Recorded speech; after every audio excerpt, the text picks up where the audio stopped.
Captain Hannah Kim sat in the command chair of the medical frigate, Mercy's Hand, her fingers dancing across the control panel as she sent out another distress signal into the dark void of space. The ship looked beaten up on purpose. Scorch marks, painted on the hull, fake damage to make them appear helpless. Hannah's name meant love in Korean, and right now she was showing love for humanity in the most dangerous way possible. Behind her on the bridge, Communications Officer Jin Park shook his head with a grin. "Captain, if my grandmother could see me now pretending to be a scared refugee, she'd probably hit me with her wooden spoon." The crew laughed quietly. They all knew this was deadly serious, but humor was how humans dealt with fear. In the cargo bays below, 847 people sat among fake medical supplies and children's toys scattered around to sell the illusion. These weren't real refugees fleeing a mining disaster. Every single person on board was a volunteer from Earth's Special Forces, trained for years for this exact mission. The families with crying babies were actually elite soldiers. The elderly people in wheelchairs were weapons experts. Even the children were young cadets who could field-strip a plasma rifle faster than most aliens could blink. Corporal Min Lee sat in the medical bay, holding a fake bandage to her arm, while keeping one eye on her hidden weapon scanners. She watched 3 injured miners nearby, actually Earth's best demolition experts, playing cards and joking about alien food. "I heard the Vorthax eat something that looks like purple mud," one whispered. "Probably tastes better than military." "Rations," another replied. The ship's AI, a smaller cousin of the mighty Cerberus back on Earth, whispered through Hannah's earpiece. "Captain, we have contact. 12 ships approaching fast from Sector 7. Big ones." Hannah's heart started beating faster, but her voice stayed calm and steady. This was it. 300 light-years away, Admiral Zixthor of the Vorthak Collective studied the human distress signal on his command screen. The alien looked like a cross between a lizard and a rhino, with thick grey skin and small, mean eyes. He had been waiting months for a chance like this. Humans were the newest species in the galaxy, and everyone thought they were weak. They spent their time building hospitals and schools instead of weapons. They sent rescue ships to save other species during disasters. Pathetic. "Commander," Zixthor said to his second-in-command, "prepare the boarding parties. We will take prisoners from this ship and make an example of them. The galaxy needs to learn that humans have no place among the strong." The Vorthak ships were massive, each one carrying enough firepower to destroy a small moon. 12 of them against one damaged medical frigate should be like stepping on an ant. Zixthor had planned this perfectly. His fleet would destroy the ship, blame it on space pirates, and send a message that human expansion into this part of the galaxy would not be tolerated. What the alien admiral did not know was that the mining station disaster had never happened. There was no mining station. Earth's intelligence network had created the whole story, complete with fake news reports and emergency broadcasts. The brilliant minds at Earth Command had spent 2 years planning this trap. Back on the human ship, Chief Medic Sue Kim walked through the corridors, checking on the patients. She stopped by a little girl who was coloring in a book. "How are you feeling, sweetie?" she asked in a motherly voice. The 8-year-old looked up and smiled. "I'm good, Dr. Sue. When do we start shooting the bad aliens?"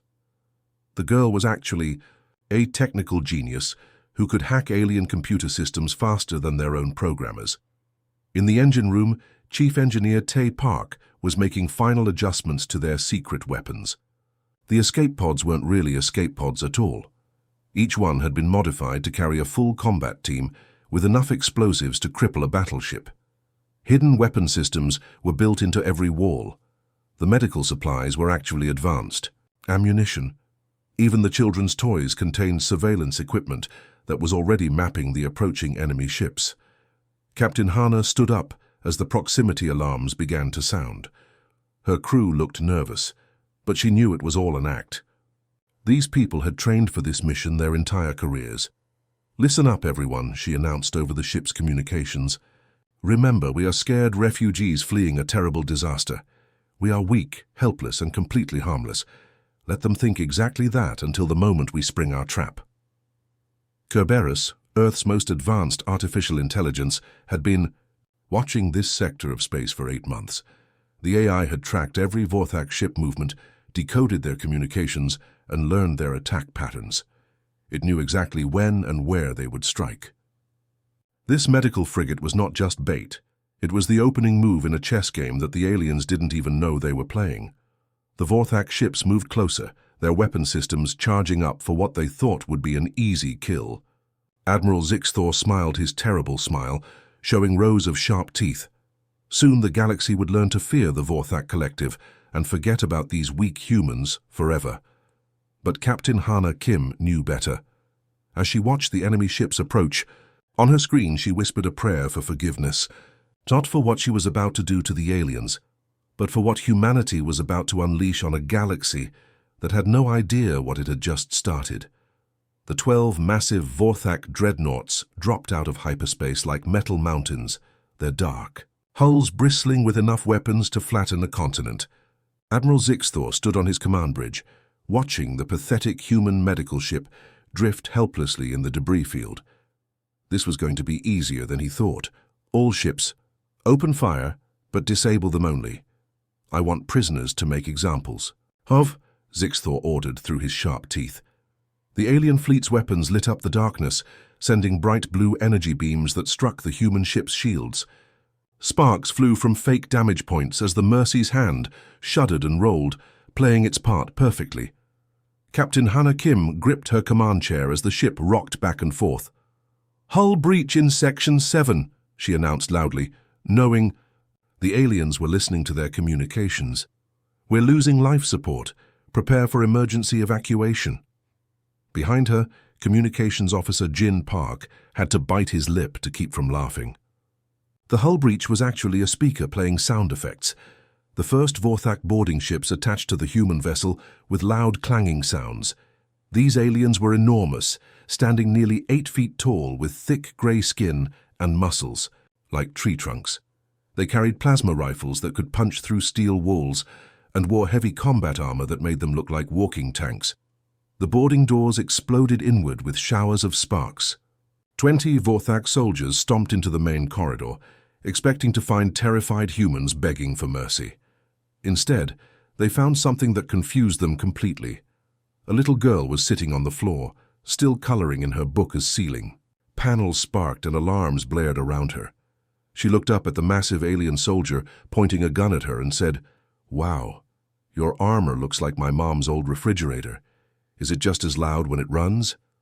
The Vorthak soldier blinked his small eyes, not sure how to respond to a child making jokes during an invasion. Behind him, his squad leader was having similar problems. An elderly human man in a wheelchair was offering him a sandwich. "You boys look hungry," the old man said kindly. "It's just peanut butter and jelly, but travel food is always terrible, isn't it?" In the medical bay, the aliens found wounded humans lying on beds, but instead of screaming in fear, they were critiquing the invaders' equipment. "Those helmets must give you terrible neck pain," said a woman with a fake bandage around her head. "And the color scheme is just awful. Did nobody teach you aliens about matching?" Chief Engineer Tay Park was in the engine room when 3 Vorthak soldiers burst through the door, weapons ready. He was calmly working at a control panel, wearing dirty coveralls and humming an old Korean folk song. When he saw the aliens, he grinned and waved like they were old friends. "Oh good, you're here," Tay said cheerfully. "I was just launching the escape pods for the civilians. Hope you brought spare parts because you're going to need them." The confused Vorthak soldier began to ask what he meant when the ship's escape. Pod bay doors started opening with mechanical whirring sounds. All around the human ship, small pods began ejecting into space. The aliens watched on their screens as dozens of escape pods scattered in all directions. To Admiral Zixthor, it looked exactly like what he expected, frightened humans fleeing for their lives. "Let them run," he told his crew with a cruel laugh. "We'll hunt them down later. First, secure the ship and gather the remaining prisoners." But something was wrong. Instead of flying away from the battle zone, the escape pods were changing direction. Their small engines flared bright blue as they turned around and began forming a perfect circle around the alien fleet. Commander Wan Lee was inside one of these pods, along with 7 other Special Operations soldiers. Their pod looked tiny and harmless from the outside, but inside it was packed with enough explosive firepower to crack a battleship in half. "All teams, this is Shepherd 1, he spoke into his communicator. "Wolves are in the henhouse, time for dinner." The escape pods suddenly opened up like deadly flowers. Hidden weapon systems extended from their sides, missile launchers, plasma. Cannons and railguns that had been disguised as emergency equipment revealed themselves. The helpless civilians inside threw off their fake bandages and pulled advanced combat gear from hidden compartments. "What in the name of the void?" Admiral Zixthor whispered as his tactical officer shouted warnings.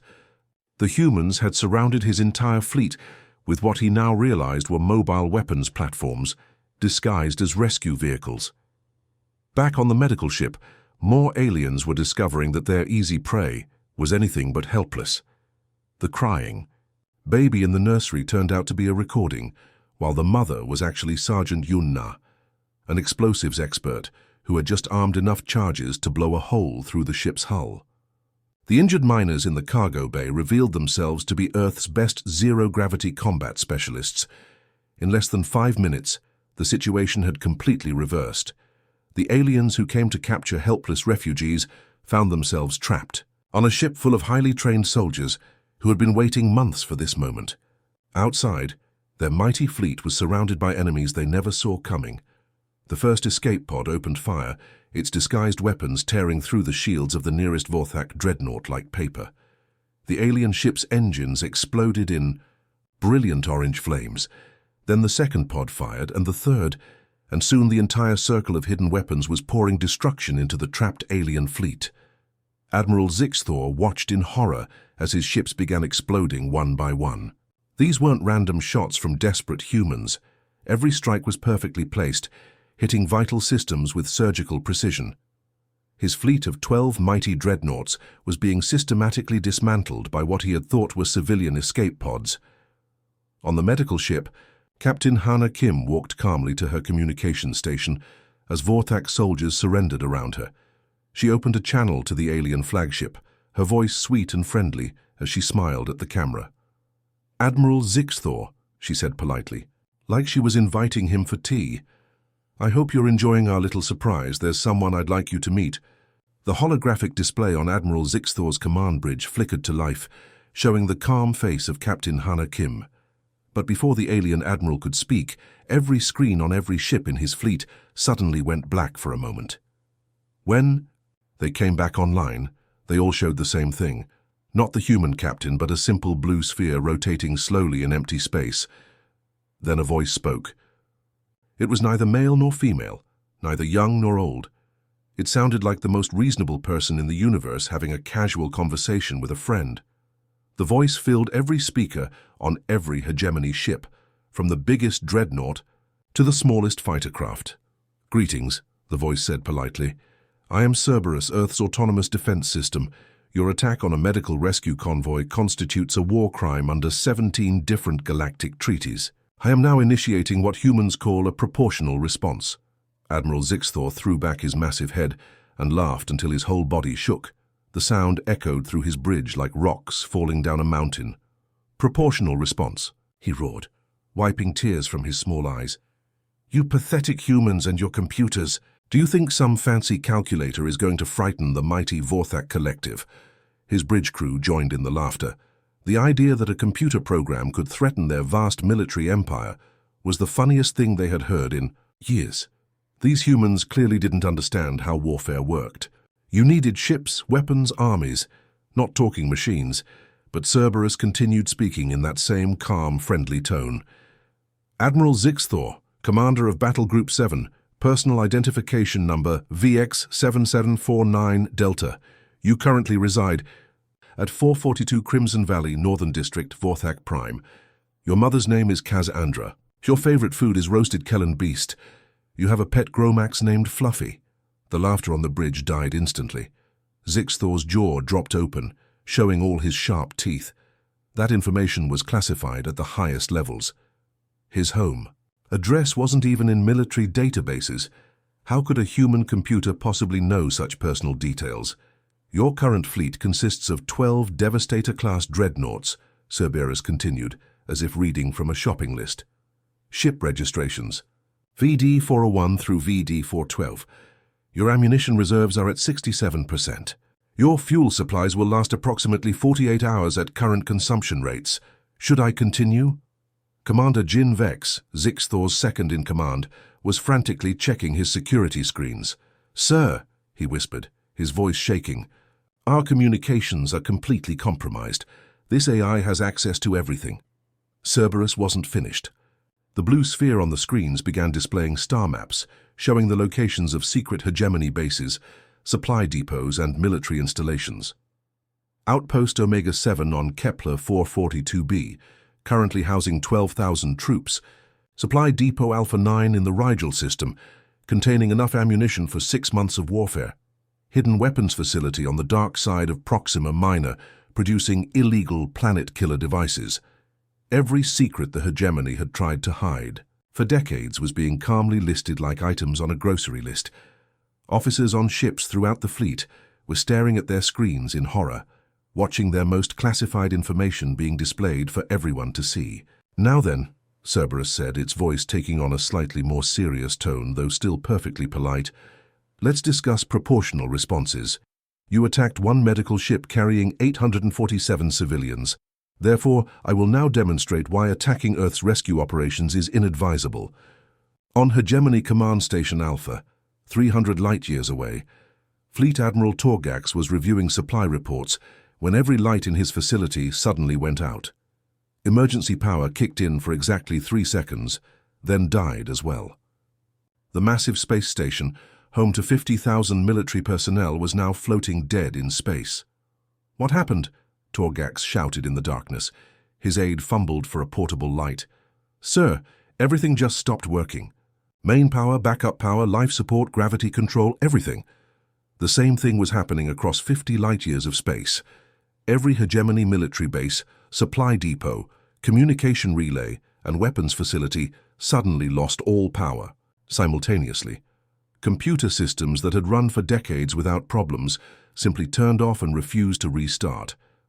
Back on his flagship, Admiral Zixthor watched his tactical display show red warning symbols appearing across half the galaxy. Each symbol represented a hegemony installation that had just gone dark. "This is impossible," he whispered. "How can one AI affect systems across such distances?" "Elementary, Admiral," Cerberus replied, somehow knowing exactly what he was thinking. "Your species, like most others in this galaxy, relies heavily on computer technology. Computers that use processing architectures originally developed by humans 50 years ago. Computers that run on operating systems licensed from Earth corporations. Computers that trust human security protocols." The horrible truth began to dawn on the alien commander.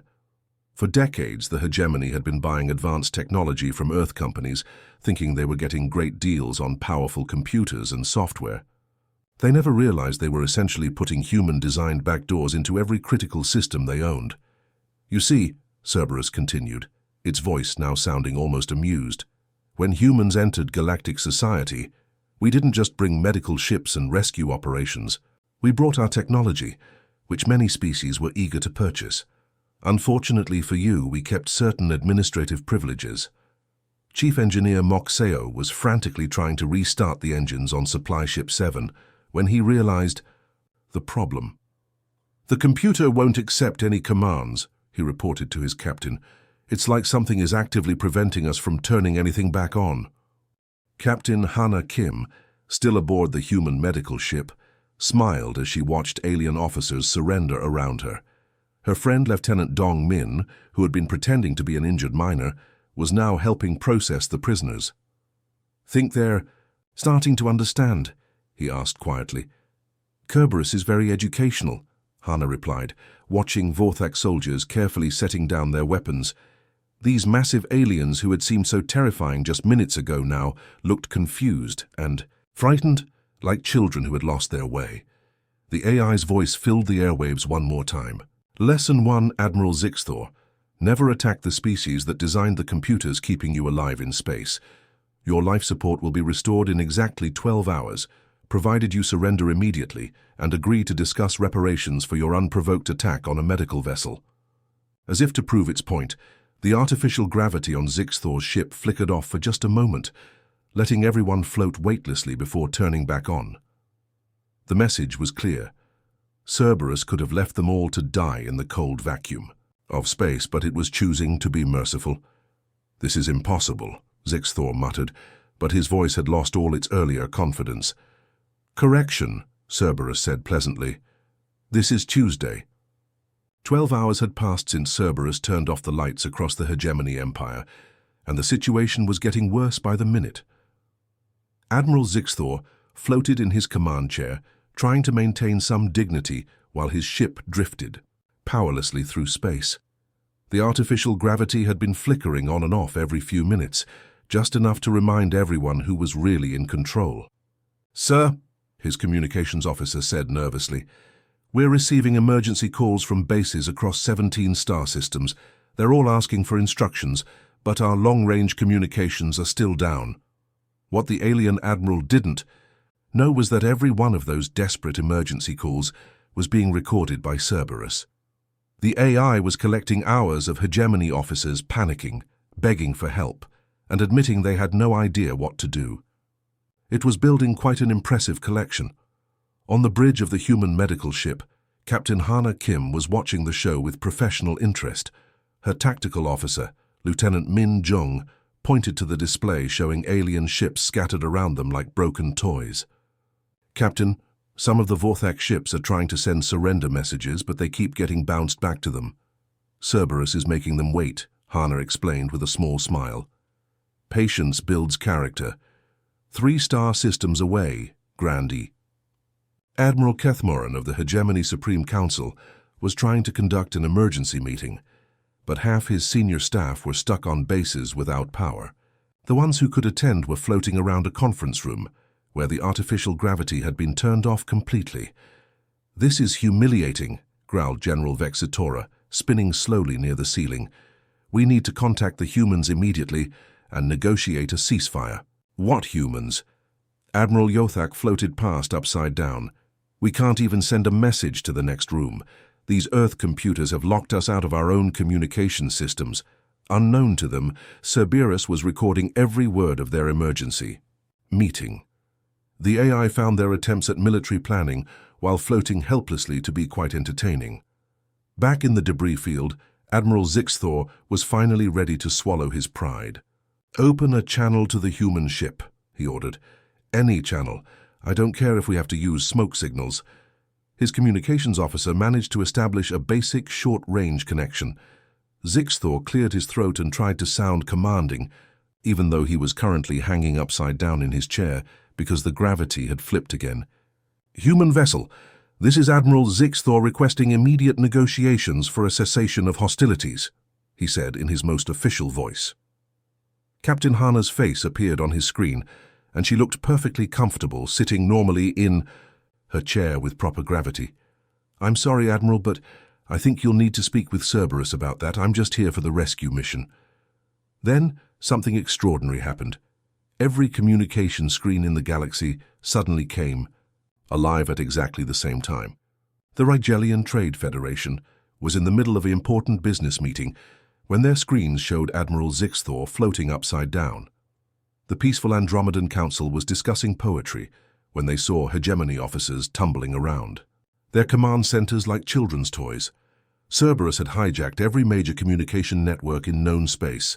"Greetings, galactic citizens," the AI's calm voice announced. "I am Cerberus, and I have something interesting to show you." The screens began playing footage of the Vorthak attack on the human medical ship. Every species in the galaxy watched, as massive alien warships opened fire on what appeared to be a defenseless vessel carrying families and children. They heard Admiral Zixthor's cruel laughter as he ordered the boarding parties to take prisoners for public execution. Then the footage showed what really happened next. The galaxy watched in amazement as human refugees revealed themselves to be highly trained soldiers. They saw escape pods transform into weapon platforms and systematically disable 12 alien dreadnoughts in minutes. As you can see, Cerberus narrated like a patient teacher. The hegemony launched an unprovoked attack on a medical rescue vessel, This violates approximately 47 galactic treaties and basic standards of civilized behavior. On Altair Prime, Ambassador Veltaran of the Centauri Republic dropped his ceremonial teacup. "They attacked a medical ship," he whispered to his aide, "with children aboard." The footage continued, showing hegemony soldiers boarding the human vessel and threatening civilians. Every species that had ever feared the Vorthak military was now watching their supposedly mighty warriors being outsmarted by humans pretending to be refugees. But Cerberus wasn't finished with the lesson. The AI began showing live feeds from hegemony bases across the galaxy. Viewers watched alien officers floating helplessly in darkened command centers, unable to control their own ships or stations. "And here we see the current situation," Cerberus explained pleasantly. "The hegemony leadership attempting to conduct military operations while experiencing technical difficulties." The screens showed Grand Admiral Kethmoran trying to give orders while floating upside down and spinning slowly. They showed supply depot commanders reduced to using flashlights because their emergency lighting systems had stopped working. Most embarrassing of all, they showed Admiral Zixthor himself, the mighty Vorthak warrior, hanging from his command chair like a confused bat. Engineer Kyung Soo aboard the human medical ship couldn't help but laugh. "Cerberus is really enjoying this, isn't it?" Captain Hana nodded. "Earth's AI has a very sophisticated sense of irony." As if hearing them, Cerberus began the next phase of its education program. Small cargo pods started materializing near the disabled hegemony ships, launched from hidden human supply vessels that had been waiting cloaked nearby. "Attention drifting hegemony personnel," the AI announced. "Please accept these humanitarian aid packages, courtesy of the soft, weak humans you attempted to murder." The aliens had no choice but to accept the supplies. Their ships were running low on everything, and pride doesn't provide oxygen. But when they opened the packages, they found something extra with each meal ration and medical kit. A small note written in perfect Vorthak script. "From the compassionate humans you tried to slaughter. We hope you enjoy the irony. Please note that this food was prepared in the same kitchens that make meals for human children, the children you plan to execute. Bon appétit." Admiral Zixthor crumpled up his note and threw it across the bridge, but since gravity was currently sideways, it just floated in a slow circle back to him. Cerberus began providing what it called tactical commentary on the hegemony's military decisions. Admiral Zixthor's strategy of attacking medical vessels shows a fundamental misunderstanding of both warfare and public relations, the AI observed in the tone of a university professor. Perhaps future lesson plans should include basic ethics and how to avoid attacking species that control your life support systems. Across the galaxy, species that had once feared the hegemony were now watching their former oppressors reduced to helpless jokes. The mighty Vorthak collective, which had threatened half the known worlds, couldn't even control the gravity in their own ships. The lesson was clear to everyone watching. Never, ever attack the humans who come to help. 3. Months had passed since the Battle of the Kepler debris field, and the galaxy was still trying to understand what had happened. The mighty hegemony, which had threatened entire star systems for decades, had surrendered without firing another shot. Their unconditional surrender document was signed, while Admiral Zixthor and his senior staff were still floating in zero gravity, unable to control even basic life support on their own ships.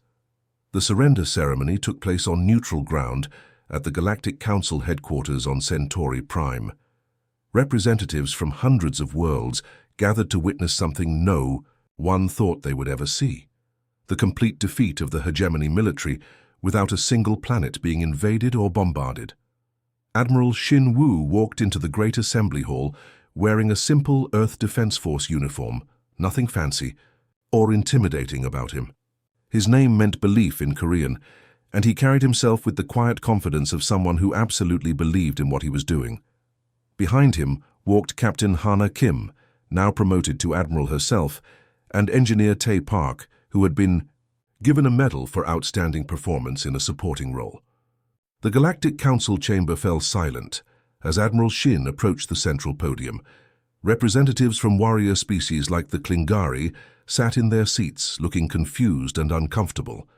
They understood victory through superior firepower, massive fleets and conquered territories. They didn't understand how humans had won a war, by turning off their enemies' computers. "Honored delegates," Admiral Shin began, his voice carrying clearly through the chamber. 3 months ago, the hegemony launched an unprovoked attack on a medical rescue vessel. They believed that humans were weak because we spend our resources, saving lives instead of taking them. Ambassador Torvek of the Rigelian Trade Federation leaned forward in his seat. His people had been paying tribute to the hegemony for 20 years, terrified of their military might. Now he was watching human officers explain how they had defeated that same military using nothing but clever programming. The hegemony made so fundamental error, Admiral Shin continued. They mistook our compassion for weakness. They saw our rescue ships and hospitals and schools, and they thought we were easy prey. His voice grew slightly harder. Earth's response to any future attacks on rescue operations will demonstrate the clear difference between mercy and its complete absence. In the gallery above, former Admiral Zixthor sat in civilian clothes, no longer allowed to wear military insignia. The once proud alien warrior now worked for the Centauri Waste Management Department, collecting garbage from government buildings. His supervisor, a kind elderly Centauri named Peltak, had given him the day off to attend the ceremony. "You really thought these humans?" Peltak had asked him earlier that morning while they were emptying trash containers. "The same humans who run the children's hospital on level 7? Zixthor had tried to explain about the battle, about the escape pods full of weapons and the AI that controlled everything, but Peltak just patted his shoulder sympathetically. "It's okay, Zix. Everyone has bad dreams sometimes. These humans couldn't hurt a fly. Just yesterday I saw one of their doctors crying because a patient's pet died." Now, watching Admiral Shin speak to the assembled galaxy, Zixthor knew that no one would ever believe what really happened. The humans had won so completely that they could afford to look weak again. Admiral Hana Kim stood up to address the council. Next, she had been promoted to head of the new Rescue Protection Protocols, a joint Earth Galactic Council program designed to keep medical and humanitarian missions safe throughout the galaxy. "The Galactic Council has approved new legislation," she announced, holding up a datapad.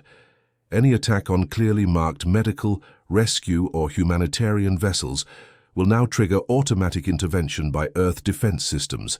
We're not asking for permission, and we're not giving warnings." The chamber buzzed with quiet conversations. Species that had never heard of Earth 3 years ago were now being told that human computer systems would enforce galactic law. But then came the revelation that shocked everyone. Cerberus, the Earth AI, requested permission to address the council directly.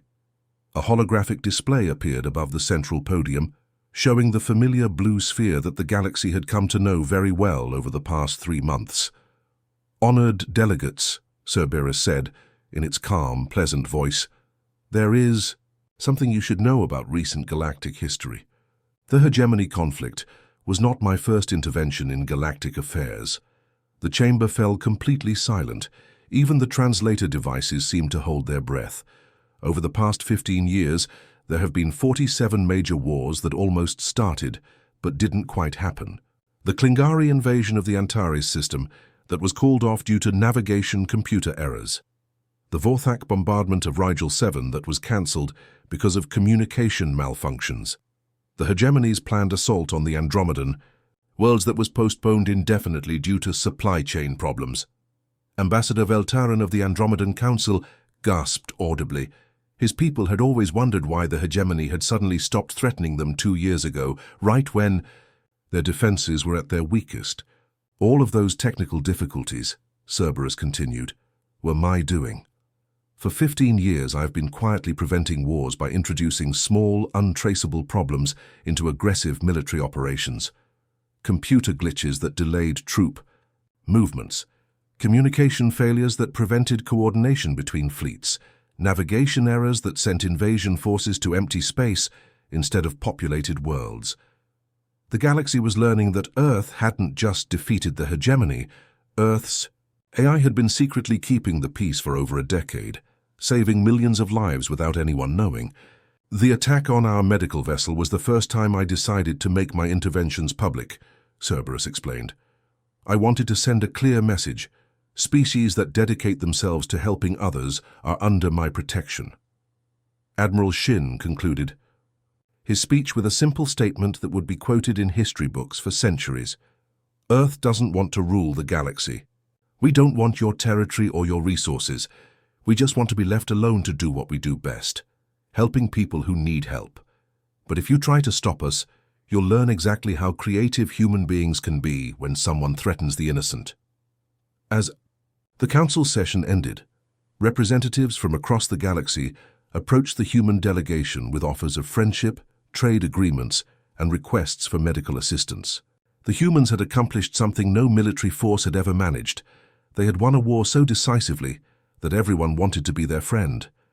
Captain Min Jung, who had been promoted to command the Mercy's Hand, smiled as she watched Alien.